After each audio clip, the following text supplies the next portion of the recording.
কাজকর্মের মধ্যে নিজের ভালো লাগাকে খুঁজে নিয়ে আরও একটা নতুন দিন, নতুন সকাল তোমাদেরকে সাথে নিয়ে ভিডিওটা শুরু করছি।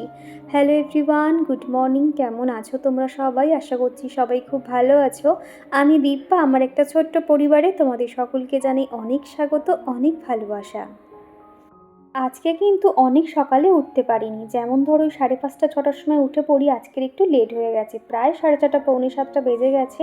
সেই জন্য সকাল থেকে আর কোনো রকম ভিডিও শ্যুট করতে পারিনি। এরই মধ্যে কিন্তু কয়েকটা কাজকর্ম হয়ে গেছে, যেমন ধরো বাসি কাজকর্ম, উঠোন টুঠোন ঝাড় দেওয়া, সমস্ত কিছু। এখন চলে এসেছি বেডরুমটাকে সুন্দর করে গুছিয়ে নেব। তো দেখো, বেডটাকে কিন্তু সুন্দর করে পরিষ্কার করে নিয়েছি। এইভাবে কিন্তু বিছানাটা পরিষ্কার করা থাকলে মনের মধ্যে একটা শান্তি কাজ করে, মনে হয় যেন আমার বেশিরভাগ কাজটাই হয়ে গেছে। আর তোমাদেরকে একটা শেয়ার করছি, শীতের সময় এক্সট্রা জিনিসপত্র কিভাবে আমরা গুছিয়ে রাখতে পারি, যাতে দেখতে না খারাপ লাগে আর অনেক কিছুই রাখতে পারি। এই যে টুলটা দেখতে পাচ্ছ, এটা খুব একটা আমাদের কাজে লাগে না। তো এইটার মধ্যে একটা টি শার্ট সুন্দর করে এরকম লাগিয়ে নিচ্ছি। দূর থেকে দেখে কিন্তু বোঝাই যাবে না যে এটা একটা টুল রয়েছে। আর চিকু একটু বদমাইশি করছিল, ওর যে ওয়াল ক্লথটা দেখতে পাচ্ছ সেইটা নিয়ে আর কি মুখে দিচ্ছিল, তাই একটু বকাবকি করছিলাম। এইরকম একটা জায়গা থাকলে কিন্তু শীতের সময় এক্সট্রা, যেমন ধরো ওয়াল ক্লথ, মশারি, হয়তো তাড়াহুড়োর সময় ভাঁজ করার তো সময় থাকে না, কাঁথা কিংবা মোটা যে কোনো কিছু কিন্তু সুন্দর করে ওখানে গুছিয়ে রাখলে দেখতে কিন্তু সুন্দর লাগে। উপর থেকে তোমরা যে কোনো একটা ঢাকনা মতন কিছু দিয়ে দিতে পারো।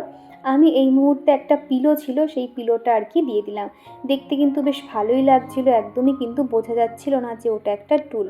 এতে কি হয়, আমাদের বিছানাটাও অর্গানাইজ থাকলো আর জামা কাপড় কিন্তু অনেক কিছু ওখানে ধরেও যাবে। আর সকালে করে যে দাদার কাছ থেকে পাউরুটি কিংবা বিস্কিট আমরা নিয়ে থাকি, ওনার কাছ থেকেই এই কেকটা নিয়েছি। এত সুন্দর সুন্দর কেক এসেছিল। আর এই কেক প্রথম দেখছি সঙ্গে একটা টিফিন বক্সও কিন্তু পাওয়া যাচ্ছে। তো অনেক দামের ছিল আর কি, 250 টাকা, 350 টাকা, 400 টাকা। আমি এটা নিয়েছি, এটা 190 টাকা নিয়েছে।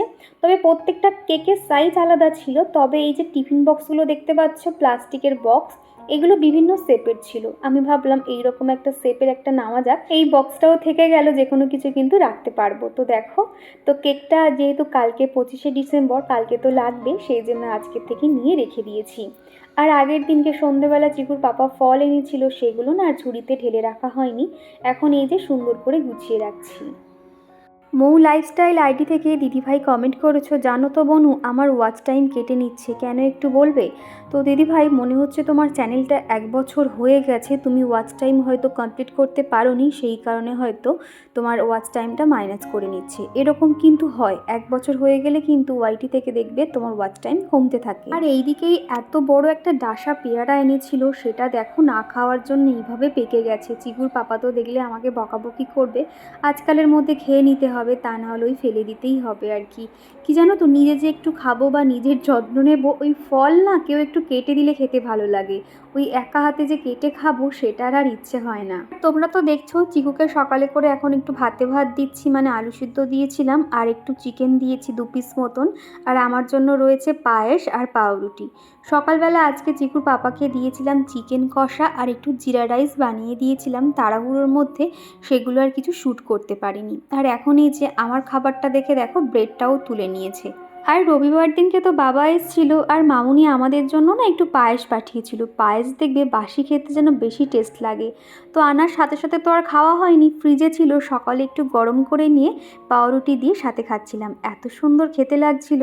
আর এদিকে চিকুকেও খাইয়ে দিচ্ছি, সকালে আমাদের এই টিফিন ছিল আর কি।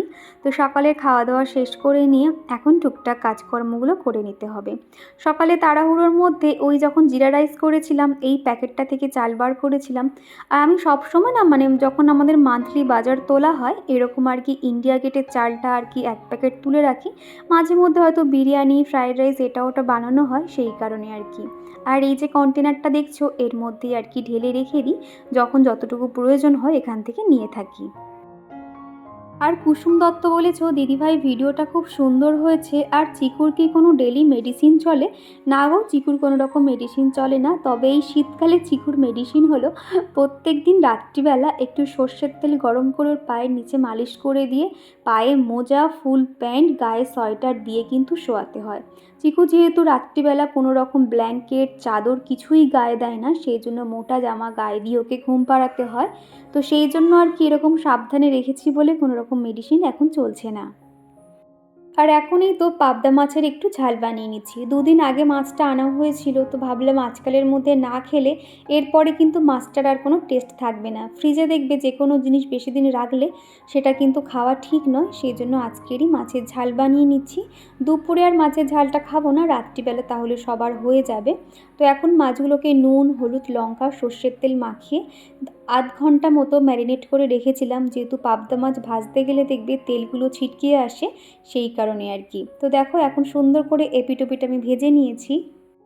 আর প্রিয়াঙ্কা দিদিভাই বলেছ তোমার ভিডিও দেখলে এক অন্যরকম শান্তি পাওয়া যায়, তুমি কি সুন্দর করে সংসার করো, তুমি একটু বিরক্ত হও না বলো। তুমি ওই যে শ্যাম্পুটা ইউজ করো ওটা আমিও কিনেছি, এছাড়া তুমি হেয়ারের জন্য কি কি ইউজ করো প্লিজ একটু জানিও। অনেক ভালোবাসা রইল। প্রথমেই বলি প্রিয়াঙ্কা দিদিভাই তোমাকে অসংখ্য ধন্যবাদ, প্রতিদিন এত সুন্দর সুন্দর কমেন্ট করো, সত্যি আমার মন ছুঁয়ে যায় গো। আর তুমি যে শ্যাম্পুটা কিনেছো শুনে খুব ভালো লাগলো, তোমাকে বলবো শ্যাম্পুটা ব্যবহার করো, দেখবে ভীষণ ভালো শ্যাম্পু।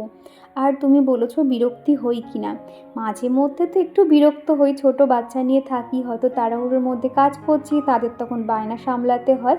তবে কি করব, মা হয়েছে, একটু তো ধৈর্য ধরতেই হবে। যখন দেখবে আমাদের মায়েদের দেখবে প্রচণ্ড পরিমাণে রাগ হয়, তখন কি করবে জানো তো, একটা লম্বা নিঃশ্বাস নেবে এবং নিয়ে সেই জায়গাটা ছেড়ে অন্য কোথাও একটা ফাঁকা জায়গায় চলে যাও, উঠোনে চলে যাও কিংবা কোনো একটা ঘরে চলে যাও। তাহলে দেখবে তোমার মাথাটা যখন ঠান্ডা হবে তখন দেখবে বাচ্চাটার গায়ে আর হাত তুলতে হলো না কিংবা কোনো রকম রাগারাগি করতে হলো না, আপনি দেখবে আমাদের মনটা একটু শান্ত হয়ে যায়। আমি এই টেকনিকটা কিন্তু খুব ফলো করি, যখন আমার ভীষণ বিরক্ত লাগে আমি সোজা চিকুকে ঘরে রেখে আমি উঠোনে চলে যাই, একটু যখন একটু লম্বা নিঃশ্বাস নিয়ে একটু মনটা ধীর স্থির হয়, আবার আমি ঘরে চলে এসে আমার কাজকর্মগুলো শুরু করে দিই। আর এইদিকে তো দেখতে পাচ্ছ খুব সিম্পলভাবেই কিন্তু মাছের ঝালটা বানিয়ে নিচ্ছি। আজকে আর কোনো রকম সর্ষে পোস্ত দেবো না, তার কারণ এর আগের বারে এরকম পাবদা মাছ সর্ষে পোস্ত দিয়েও একবার বানানো হয়ে গেছে, একবার দই দিয়েও বানিয়েছি। আজকে কিন্তু প্লেন একদম ঝাল বানাবো, শুধু পেঁয়াজ আর কাঁচা লঙ্কা দিয়ে। আচ্ছা, এখন তো ডিসেম্বর মাস চলছে, এখন তো সবাই অনেক জায়গায় বেড়াতে যাচ্ছে।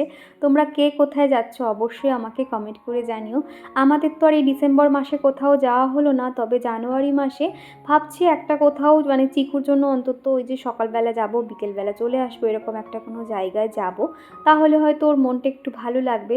এখন যেহেতু চিকুর পাপা একটু সেভাবে হাঁটাচলা করতে পারছে না, তা না হলে না আমরা ঠিক আগের বছর এরকম সময় আর কি ইকো পার্কে গেছিলাম, 25শে ডিসেম্বরের আগে বা ওরকমই দিন হবে হয়তো। ওখানে গিয়ে কিন্তু চিকু ভীষণ পরিমাণে আনন্দ পেয়েছিল। তো এবছর দেখি জানুয়ারি মাসে ভাবছি ওকে একটু চিড়িয়াখানায় নিয়ে যাব, এখন যেহেতু এখন চিকু লেখাপড়া একটু শিখেছে, এখন ছবি দেখতে পায় মানে টাইগার লায়ন করতে থাকে, ওখানে এরকম সামনাসামনি দেখলে আরও ভীষণ আনন্দ পাবে। তো দেখা যাক, ওখানে হয়তো যেতে পারি।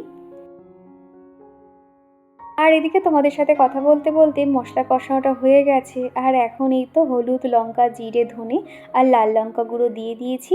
তো দেখো মশলাটা একটু যখন তেল ছেড়ে দিয়েছি, উপর থেকে আমি জল দিয়ে দেবো, দিয়ে মাছটা ছেড়ে দিলেই একদম তৈরি হয়ে যাবে। খুব সিম্পলভাবেই বানিয়েছি, এটা এইভাবেই থাকবে, এটা একেবারে রাত্রিবেলা খাবো। তিথি বলেছ, ধাই দীপাদি কখন থেকে ভাবছি তোমার ভিডিও আসছে না কেন, তোমার ভিডিও না দেখলে দিনটা ভালো যায় না, চিকু শোনার জন্য অনেক ভালোবাসা রইল। তো তিথি তোমাকে জানাই অসংখ্য ধন্যবাদ, অনেক ভালোবাসা, এত সুন্দর সুন্দর কমেন্ট করে যাচ্ছ। আর কি জানো তো, এখনই ছোটোবেলা তো একটু ভিডিও দিতে দেরি হয়ে যাচ্ছে, তোমাদের কাছে একটাই রিকোয়েস্ট, তোমরা ভিডিওগুলো দেখো আর ভিডিওতে একটা লাইক করে দিও, এটা আমার ভীষণ ভালো লাগে এবং পরবর্তী একটা ভিডিও বানাতে অনেক মোটিভেট হই।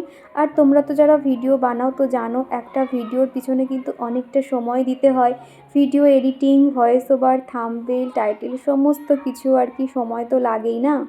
আর বুলটি বলেছ দুজনেই সংসার, বাড়ি ভাড়া, মাসিক বাজার থেকে শুরু করে গ্যাস, কারেন্টের বিল, এই সমস্ত কিছু কত হাজার টাকার মধ্যে হবে। দেখো আমার চ্যানেলে এরকম সংক্রান্ত কিন্তু ভিডিও রয়েছে, ওখানে দেখলে তোমার কিছুটা আইডিয়া হবে, তাও চেষ্টা করব আমি পরে এই নিয়ে ডিটেলসে আরও একটা ভিডিও রেডি করার। তো এদিকে তো দেখলে মাছের ঝালটা রেডি হয়ে গেছে, দুপুরে এখন আমি আর চিকু খেতে বসেছি। ওই যে দেখতে পাচ্ছ একটুখানি জিরা রাইস বেঁচে গেছে, সকালে চিকুর পাপার জন্য একদম অল্প করেই বানিয়েছিলাম, তো ওটা খানিকটা নিয়ে নিয়েছি। আর এদিকে নিয়েছি চিকেন কষা, আর চিকুর জন্য কিন্তু তাই। তো দুপুরে চলো এই তো খাওয়া দাওয়া আর কি, তো খাওয়া দাওয়া শেষ করে তোমাদের সঙ্গে আবার পরে দেখা করছি। আর অতসী মণ্ডল আমাকে বলেছো, দীপা তুমি একটা কাজ করতে পারো, ব্রেকফাস্টে চিকুকে অনেক কিছু লিস্ট দিয়েছো যে আমি কি কি ওকে খাওয়াতে পারি। তো অতসী তোমাকে জানাই অসংখ্য ধন্যবাদ। এই যে তুমি এত সুন্দর টিপস দিয়েছো বা এগুলো চিকুকে খাওয়াতে পারি একটা আইডিয়া দিয়েছো, আমার খুব ভালো লেগেছে। আমি অবশ্যই চেষ্টা করব সকালে এই খাবারগুলো ঘুরিয়ে ফিরিয়ে ওকে একটু দেওয়ার চেষ্টা করব। আর এই যে তেলের জারগুলো তোমরা দেখেছো, তোমাদের মনে আছে আমি এগুলো অনলাইন থেকে নিয়েছিলাম। তো রাখবো রাখবো করে তো রাখাই হচ্ছিল না। প্রথমে কিন্তু এগুলো ভালো করে আমি পরিষ্কার করে নিয়েছিলাম। তো অনেক দিন হলো আর কি। এখন এই যে শুকনো একটা কাপড় দিয়ে মুছে নিচ্ছি। একটাতে সর্ষের তেল রাখবো আর একটাতে সাদা তেল রেখে দেবো। তবে এটা এখন এইভাবে ভরে রাখছি, পরে একটা সময় সুন্দর করে রান্নাঘরের এই জায়গাটা আর কি একটু ডেকোরেশন করে নেব। এখন আপাতত ঠিক এইভাবে রাখছি আর কি। আর এই কন্টেনারগুলোতে কিন্তু 1 লিটার তেল ধরে না, দেখতে পাচ্ছ খানিকটা তেল কিন্তু আবার প্লাস্টিকে থেকে গেল, আর বাদবাকিটুকু দেখো 900 পর্যন্তই আর কি। তো এটা ভরে গেছে। আর সর্ষের তেলটা আরও একটা কন্টেনারে ঢেলে নেব। আর এই সিস্টেমটা কিন্তু ভীষণ ভালো, মুখের দিকে একদম সরু একটা নল মতন রয়েছে, তেল কিন্তু যে গা বেয়ে পড়বে এরকম কোনো চান্সই নেই। আর পায়েল দিদিভাই বলেছো, সত্যি আমারও খুব অবাক লাগে জানো তো দীপা, কী করে যে তুমি ছোট বাচ্চা নিয়ে সমস্ত কিছু করো, সুন্দর করে সামলিয়ে রাখো এবং ডেলি ভ্লগ দিতে পারো, সত্যি হ্যাটস অফ। তো পায়েল দিদিভাই তোমাকে জানাই অনেক ভালোবাসা। কি জানো তো, সমস্ত কিছুই কিন্তু অভ্যেস, আমরা মেয়েরা পারি না বলে কিন্তু এমন কোনো কাজ নেই। আমাদের চেষ্টা এবং আমাদের অনেকটা পরিশ্রম করতে হবে, তাহলে দেখবে আমরা অসাধ্য সাধন করতে পারবো। আমার তো এটাই মনে হয় আর কি। আর এই তেলের প্লাস্টিকের মধ্যে দেখবে শেষে কিন্তু অনেকটা করে তেল থাকে, সেক্ষেত্রে আমরা এরকম যে কোনো একটা কন্টেনারে এরকম মুখটা উপর করে দিলে কিন্তু প্যাকেট থেকে একদম তেল ঝরে যায়। দেখো আমি ঠিক ওইভাবে খানিকক্ষণ রেখে দিয়েছিলাম, আধ ঘন্টা মতন। তেলগুলো ঝরে যাওয়ার পরে প্লাস্টিকটা ফেলে দিয়েছিলাম। রাতে আজকে ভেবেছিলাম ভাত বানাবো, দুপুরে যেহেতু সেই সকাল থেকে রান্না বান্না হচ্ছে, কিন্তু চিকুর পাপা বলল সে ভাত খাবে না। তো ওই জন্য আর কি দেখো রাতে আবার আমাকে রুটি বানাতে হচ্ছে। একদিকে একটু রাগ লাগছিল যে আবার রাতে রুটি বানাবো, তারপরে মনে হলো যে একদিকে আমার সুবিধা, সেই যখন এখন রুটি বানিয়ে নিচ্ছি, খানিকটা না এক্সট্রা থেকে গেলে সকালে টিফিনও হয়ে যাবে, আর খানিকটা না আঠা মাখা রেখে দেবো, তাহলে সকালে ওটা দিয়ে আবার রুটি বানিয়েও দিতে পারবো। তো সেই ভেবে মোটামুটি 10-12টা মতন আমি রুটি বানিয়ে নিয়েছিলাম।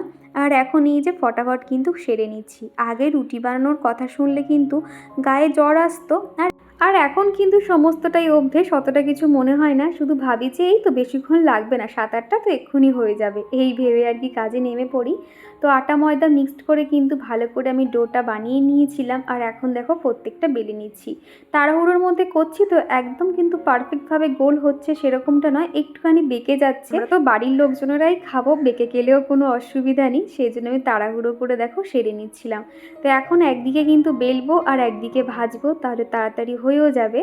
নার্গিস বলেছো ভিডিওটা খুব সুন্দর হয়েছে দিদি। আর চিকুর কিন্তু ফু দেওয়া দেখে আমার হাসি পাচ্ছিল। আর আমার 16 মাসেরও বাচ্চাটাও চিকুর ফু দেওয়া দেখে সেও ফু দিচ্ছিল। বাচ্চারা না এরকমই হয় গো, যখন দেখবে ফোনে কিছু একটা কোনো বাচ্চা করছে, তারাও কিন্তু সেটা করতে চেষ্টা করে। চিকুও কিন্তু এরকম করে। আর তোমার বেবির জন্য অনেক ভালোবাসা রইল। আর এই তো আমার কিন্তু রুটি বানানো হয়ে গেছে, আর এখন চিকুর পাপাকে খেতে দিচ্ছি। তারপরে কিন্তু আমি আর চিকুও বসে পড়বো। এই ছিল আমাদের রাতের খাওয়া দাওয়া। আর প্রিয়া ঘোষ বলেছো, তোমার ভ্লগ দেখতে আমার খুব ভালো লাগে বোন, চিকুকে আমার ছেলের খুব ভালো লাগে, অনেক ভালোবাসা রইলো তোমাদের জন্য। তো তোমাকেও জানাই অনেক ভালোবাসা, এইভাবে আমার পাশে থেকো। সিন্টু চক্রবর্তী আইডি থেকে এক বোন কমেন্ট করেছে, তোমার ভিডিওর অপেক্ষায় বসেছিলাম দিদি ভাই, ফার্স্ট লাইক ফার্স্ট কমেন্ট, আমার ছেলের নাম ও মেয়ের নাম নিও। আমার মেয়ের নাম প্রীতি আর ছেলের নাম হলো প্রীতম। আমাদের চিকু সোনাকে অনেক ভালোবাসা। এই যে তোমার মেয়েরা ছেলের নাম বলে দিলাম। আর নামগুলো কিন্তু খুব সুন্দর, প্রীতি আর প্রীতম, নামটা বেশ ভালোই ম্যাচ হয়েছে। তুমি প্রতিদিন সুন্দর সুন্দর কমেন্ট করো, আমার খুব ভালো লাগে, এইভাবে আমার পাশে থেকো। তো রাতের খাওয়া দাওয়া শেষ করে কয়েকটা বাসন ছিল, সেগুলো সমস্তটাই মেজে নিয়েছি। আর এখন এই যে রাতের একটা কাজ হলো, এই ড্রাই ফ্রুটগুলো একটু ভিজিয়ে দেওয়া, একটু কাজু কিশমিশ আলমন্ড আর কাঁচা ছোলা, সেগুলোই আর কি ভিজিয়ে দিয়ে আমার আর কি রাতের কাজ আর রান্নাঘরে শেষ হয় আর কি। আর এখন চলে এসেছি নিজে একটু ফ্রেশ হয়ে নেবো, স্কিন কেয়ার করে নেব, তারপরে রাতে শুতে যাওয়া। আর এই শীতকালে দেখবে যত কাজ দেখবে ভাত খাওয়ার আগে কিন্তু সেরে নেওয়া ভালো। যদি মনে করি যে খাওয়া দাওয়া হয়ে গেলে করব, সেই কাজটা না জীবনেও হয় না। খেয়ে দিয়ে না এত পরিমাণে কাঁপ লাগে, তখন মনে হয় আগে বিছানায় শুয়ে পড়ি, তারপরে কিছু একটা কাজ করব। মাঝে মধ্যে এমনও হয়, হয়তো চিকু খুব বায়না করছে, একবার ভাবছি ওকে ঘুম পাড়িয়ে দিয়ে আসি, ওই যে ব্ল্যাঙ্কেটের মধ্যে আর ঢুকলাম, আর বার হতে ইচ্ছে হয় না যে কিছু একটা কোনো ঘরে লাইট জ্বলছে বা বাথরুমে লাইট জ্বলছে। যখন হয়তো মনে পড়ে যে খেয়াল পড়ছে যে হ্যাঁ বাথরুমে লাইটটা জ্বলছে, সেটা যে বন্ধ করব, সেটার আর ইচ্ছে হয় না, জানো তো, মানে এতটাই অলসতা কাজ করে। তো যাই হোক, তো এখন এই যে রাতে যেরকম প্রতিদিন ক্রিম মেখে থাকি নিভিয়া সফট, ভালো করে মুখে লাগিয়ে নিচ্ছি, আর তারপরেই কিন্তু একটু লিপ বাম দিয়ে দেবো। আর এটাই আর কি স্কিন কেয়ার। আর রুমকি, আমাকে জিজ্ঞাসা করেছো মান্থলি বাজার যে তুমি তুলেছো সেটাতে কেমন কি খরচ পড়েছে, বা প্রত্যেক মাসে তোমার কেমন খরচ হয় সেটা তুমি জানতে চেয়েছো। আমার ওই ভিডিওটাতে কিন্তু ডিটেলসে বলা রয়েছে, তাও চেষ্টা করব পরে কোনো একটা দিন এই বিষয়ে সুন্দর করে আলোচনা করার। তোমরা যারা নতুন আর কি ভাড়া থাকবে ভাবছো, বা দুজনের সংসারে কেমন কি খরচ হতে পারে, তোমরা অনেকেই জিজ্ঞাসা করছো, আমি চেষ্টা করব পরের কোনো একটা ভিডিওতে বলার। তো চলো, টাটা।